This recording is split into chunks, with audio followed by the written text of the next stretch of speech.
Gaurav, for a father-in-law here of Ragesh Kumar to say that had it not been for Prime Minister Narendra Modi to intervene at the highest level, it's understandable the emotions that they are feeling, and it's correct, isn't it, that it had to be intervention at the highest level which has happened, must have been over months, over and over again, legally also, that we see these men back home. Pooja, you're absolutely right. For the past 18 months, India Today has been reporting the story. And this was a case where their family, the emotions of the families, they were yo-yoing between hope and despair. First, there was absolute disbelief. How could these really upright Indian Navy officers who've done extremely well in their careers, including winning a presidential medal and being an instructor at the Defense Services Staff College, officers like these be convicted on charges of espionage and details not emerging in public domain? But you're absolutely right, as the families are saying, they sought the government's intervention. The government only asked the families for one thing: do not highlight this, do not go out breastbeating, just stay very quiet. This is a time for quiet diplomacy. So at the level of the Ministry of External Affairs, at the level of the External Affairs Minister, and at the level of Prime Minister Narendra Modi. So on the sidelines of COP28, he spoke to the Emir of Qatar and emphasized the innocence of our Indian Navy personnel and of the close ties between India and Qatar, where the two countries are involved in mutual development and cooperation. You have millions of Indians who work in West Asia, contributing so positively to the economies and societies in West Asia. So this was a combined effort and relentless effort made at the level of the Ministry of External Affairs, the Minister of External Affairs, and most importantly, as the families point out, at the level of Prime Minister Narendra Modi. We were hoping for a Diwali release, but that's when the death sentence was commuted to a life imprisonment, further intervention, and then fortunately, all 8 have been released and 7 of 8 are now back home. Incredible work also being done consistently to not lose hope. I request you to stay on with me, Gaurav, on this, because joining me also this morning is our foreign affairs expert, Robindra Sachdev, who constantly has been updating on this as well. Mr. Sachdev, when one looks at the trajectory of all that happened, from the arrest to then the death sentence, then commuting it to life term and then the release, what does one call it if not a solid diplomatic victory and constant hard work from the Indian ministry? Very truly so. And also, you see, the entire exercise, if we were to say, has been conducted with a high degree of maturity, one could say, yes. Right? No extra talking, no leaks, just saying, okay, let us work, we are working. It reminds me of an analogy of a duck, When a duck we see a duck on a lake, on the top, the duck looks very calm. But below the water, the duck is paddling like hell. Okay. So in a way, that's been happening, that both the governments, and especially the Indian government, has been working hard, very hard, I think systematically, maybe working various angles, many of which we don't even know what they were trying and doing. But essentially, they've pulled off this huge victory, I would not say, success, I would not say, but yes, this huge relief, let's say, for our fellow citizens. For family and for all the billion Indians who had been constantly tracking and praying for the release of these men. Gaurav, I return to you. What Robindra Sachdev has said is very interesting, that there was less talk, more work. There was a certain secrecy that was maintained. Details were not being constantly revealed. What do you think could have possibly worked in the manner in which that this Indian request has been taken in by Qatar? And we all know that Qatar has not been very easy when it comes to such sentences. You're absolutely right. So what worked was quiet diplomacy, and India having invested very heavily in West Asia post 2015.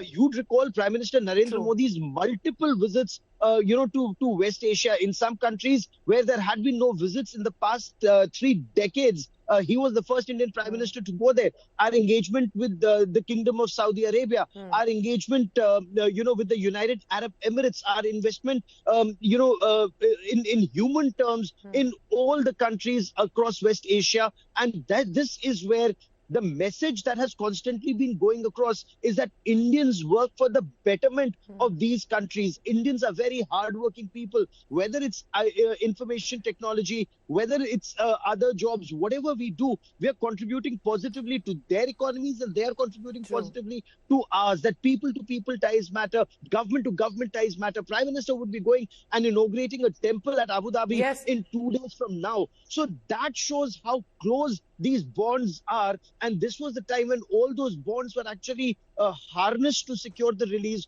of 8 Indian Navy personnel, because this was where all of us were so keenly involved and praying that these Indian Navy personnel were released, and finally they have been. Gaurav, I know you've been constantly tracking, trying to get updates, what happens, what is happening now, and finally we see the men on ground. Rabindra Sachdev, do you think that this is also as much about a rise of India in the global domain, the manner in which India has projected itself, invested as well, whether it's in the Gulf nations, in West Asia, or across the world, trying to have the sort of relationship with each country, even if we may be very different in whether it's about cultural issues, the manner in which countries are run. We are a democracy, they are run by an emir and a ruler. Do you think it is manner in which that India projection has changed? Oh, certainly, yes. I mean, in some part, it is due to our growing heft in economy and geopolitical affairs, right? That's one. And secondly, remember, okay, fair enough, we got these folks back home. There must have been some deal. Qatar would not have, see, each nation in the hard world of diplomacy, you give some, you take some, right? So whatever the deal would have been, we do not know. Okay, but that deal would have been only possible because of India's position now in world affairs. Okay, we are in a position to give you something in order to get what we want. And we can give you something only because we are a newer India, a more proactive India in world affairs, in international forums, in world regimes, in terms of our military heft, what we are doing in, let's say, the Arabian Sea, the Arab Sea for the maritime safety and all. Okay, so it's a combination, and our economic heft, our potential to invest in the Middle East and West. I mean, right now, Gaurav was saying very rightfully, and the Prime Minister is going on 14 to inaugurate a temple. But remember, Saudi Arabia is now wooing India to get investments into its dream mega project of the Neom City, which is a $500 billion dream project of the Saudi prince, right? So they are now wooing Indian investors. So it's a combination of all of these things, which then enables you to sit at the high table. When we say we are sitting at a high table, it means that we are exchanging some things. If we are not at the table, okay, if we don't have this heft, this clout, then of course nobody wants you on the table. People want performers to engage with performers, So that's where we are, and especially... That's correct. There has to be also India to be taken seriously on the global front. Gaurav, I come to you. Let's not forget that 7 out of 8 have returned. 1 is where the arrangements are still being made. 1, what happens in this case here on? Are we expecting any sort of perhaps a press conference yet? Or perhaps right now the matter will be kept low-key, and now that the release has happened, it will end there. How do you see this going forth here on? So the aim is to ensure all 8 come back home safely and quickly. 7 are back. The 8th released, likely to be back very soon. So again, while we had a lot of information all through in terms of their solitary confinement, in terms of family initially not given access, then given access, India's quite diplomacy to ensure that from their solitary confinement, at least the 8 personnel were permitted to interact with each other and share a cell. The consular access that was given to families, the consular access that was given to these 8 personnel. A lot of these details were not shared in public domain till the time it was finally done. Because the apprehension was, now this is where you're interacting with a state which is often seen not just as transactional, but where reputations matter a lot, and especially when there's another hostile power that's trying to muddy the waters and through selected leaks and innuendos and using people to do so. So it was a tightrope walk for India through these 18 months.